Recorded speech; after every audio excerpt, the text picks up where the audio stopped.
Hey everybody, Tasha here with another process video, and this one is featuring Doodlebug. It's another older layout that was featured in Create magazine in the issue. I do not remember exactly which one, but it is featuring the manufacturer of Doodlebug.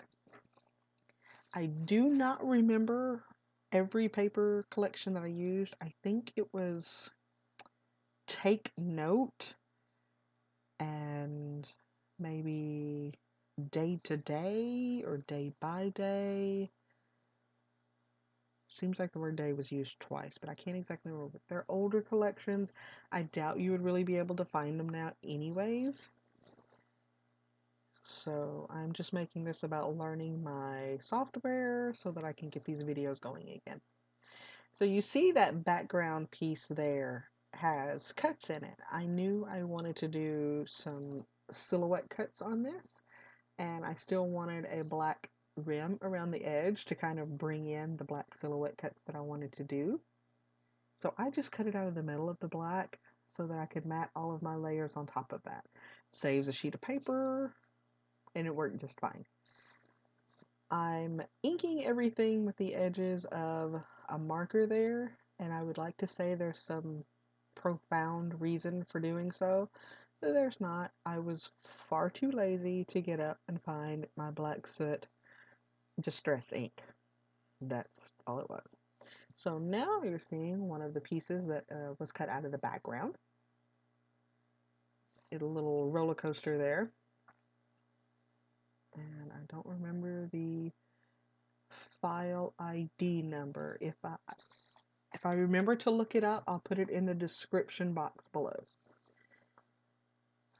I've got the words up and down, which is what my son calls heels, and this is him on a little, I believe it's called First Step or one of the big name brand of kids toys. It's a little roller coaster. So he calls heels up and downs. So that was what prompted the title for this. And again, I wanted it to be very Doodlebug heavy. I don't really have a lot of Doodlebug alphas, so I just went ahead and cut my title from some of my Doodlebug papers. The blue is it's a tone-on-tone wood grain. It's a really gorgeous wood grain. I wish they would bring out some more wood grains. They don't usually do a lot of wood grains. And I'm just going to figure out exactly where I want that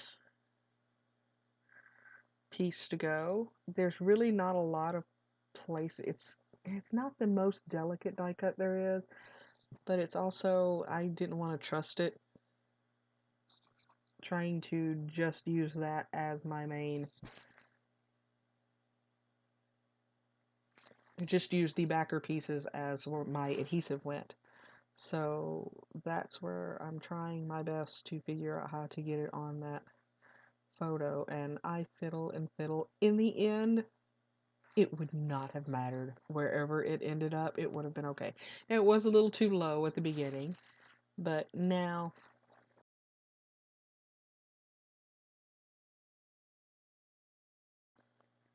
I really shouldn't. I didn't have to keep playing. Now, that sticker sheet is from the Hip Hip Hooray collection, and it has very similar colors. I think it's missing maybe one or two of the colors that are in the polka dot paper that I'm going to use here in a little bit. But it was close enough, and it was a nice little scallop. They gave me a little extra color and kind of finished off the bottom of the layout for me. And I got that wrong. That is not black cardstock. That is gray cardstock. I don't know why I'm thinking that that was black. It's not. It's gray. And I don't have a lot of gray cardstock, which is probably why and I'm too lazy to go get two pieces. So I just cut out of the middle and use what's left over. So there we go. Trying to figure out where exactly I want my letters to be. And I do believe up is adhered directly down and down is popped up. I can't remember if I did a little play on words And did it have the opposite or not? I do remember those two little pieces there that I'm tucking in, that my journaling and my date stamp will eventually go on. Those were from a take note paper.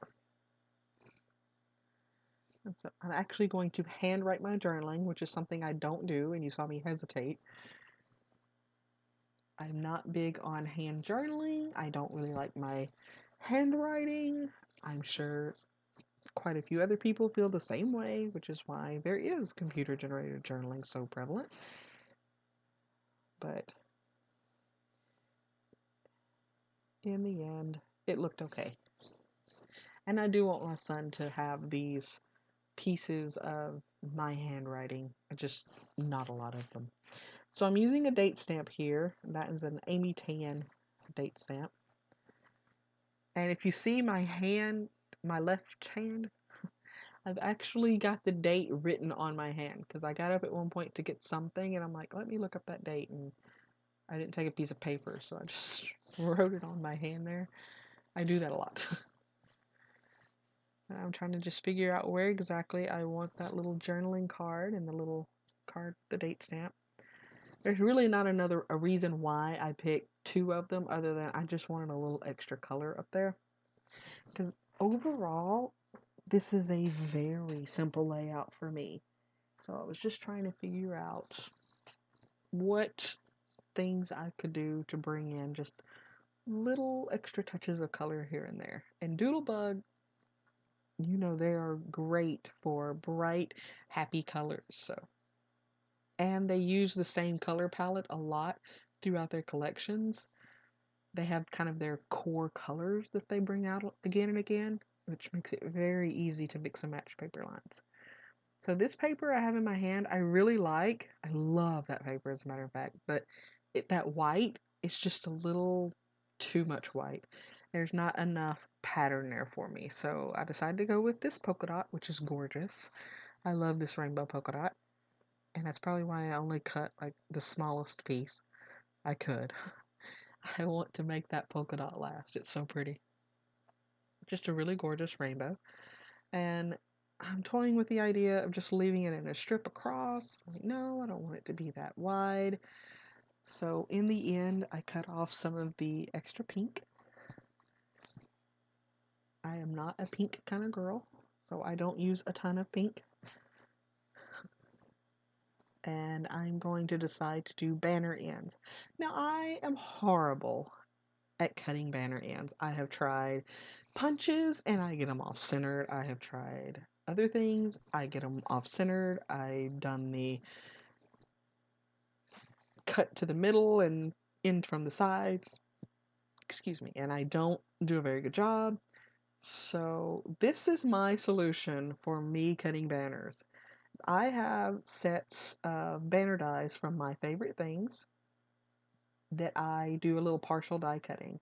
I just run the end that needs to be cut under the cut edge, and then the paper goes over the other side. So there's only one little piece of the paper that's actually under the cut edge. And there my paper shifted. So I had to do it again, but that's okay.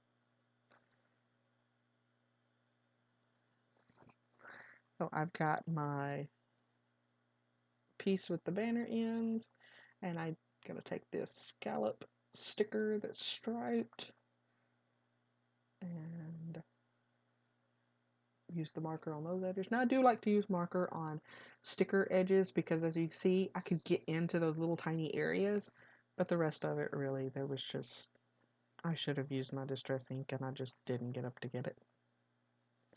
And I decided I wanted a little bit of twine, and I don't have Doodlebug twine, so I'm using some from, I believe that's from the Twinery, and maybe it's called Honeydew, I think. Just the really light green and white.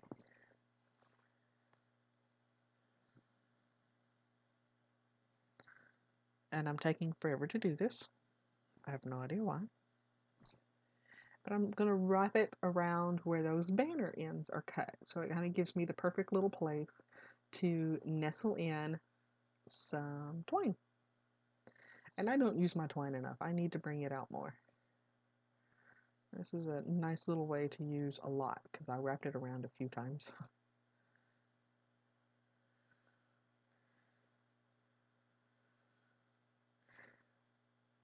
And I'm going to do my favorite fake out because I'm going to cut it and then put a little, I always just take whatever adhesive in my ETG, run a little bit on the paper, and then I just kind of mash my twine into that. And it works just fine. It holds it fine. And then I'm going to go ahead and stick that sticker on first with the scalloped edge there. And I did that a little shorter because I wanted it to kind of, my roller coaster die cut at the top comes in from the photos just a little bit, and my banner polka dot piece kind of comes out, so I wanted that scallop piece to come back in. And theirs was my fake out. Instead of trying to meet the wrapped around twine pieces, I just wrap them around, adhere them on the back, and take a separate piece of twine to make my little, what is it called? Knot. Oh my goodness, y'all. It is late. It's 12 a.m. and I'm trying to do this. So I apologize for the and whatever else I've probably said during this. I'm going to use some enamel dots from Doodlebug from a few different collections, I think, just so I can get my main colors down there. And you saw me pull out some Doodlebug stamps. I left the little tiny clip of that in there just because those are some of the worst stamps I have ever tried to use. They won't stay on a block. They stamp horribly. I did manage to get some stamped fairly decently with pigment ink, but no, those stamps met the trash. I'm not even gonna give those to somebody because they were so bad. I cannot recommend those stamps. I think they were by Hampton Art, if I'm not mistaken. No, I will not buy any more Hampton Art stamps unless they change to photopolymer. Those are acrylic and they just do not stick to blocks. It was so hard getting those to work. And you see that little star there? That is actually from a Halloween brad set from Doodlebug. But it fit. It worked. Same green. So there's a overview. And thank you so much for watching. Bye.